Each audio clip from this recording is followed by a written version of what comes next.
در خبر و نشریات ها و در رسانه ها و سامانه های اجتماعی خبر پهن گردیده ایستاده است که یعنی در جمهوری ازبکستان در ولایت اندیجان مسجد 5 وقته در کام آتش رفته است. سبب آتش حالا معلوم نیست، اما در سامانه های اجتماعی خبر در این باره نشر می گردد که امام مسجد 5 وقته همان محله که 51 سال داشت متاسفانه هنگام این ترکی شد که هنگام این آتش گرفتن این مسجد سلیم جان یونسوف از دنیا میگذرد. البته سبب آتش را معین نکنند و اینچنین در خبرها می آید که با سبب قوه برق مسجد آتش گرفته است و هنگامی که بالون‌های گاز بوده است در همانجا گاز می‌ترکد.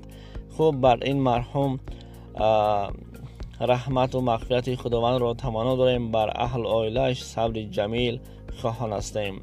دوستان عزیز، خبرهای نو را در سامانه کاروان عمر انتظار باشید.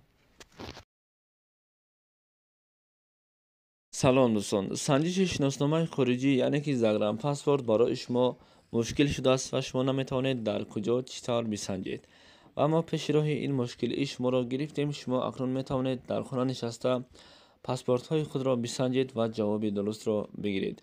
تنها با طریق واتساپ با این برادر صحبت کنید. این برادر بر شما چیزی گفت همان کار را بکنید، البته جواب پوره و عمیق به شما روان میکنند و امروزها هم ای کار را رایگان نمی شود کرد، یعنی که اینها حق کاریشان را نیز میگیرند. به شما برای کار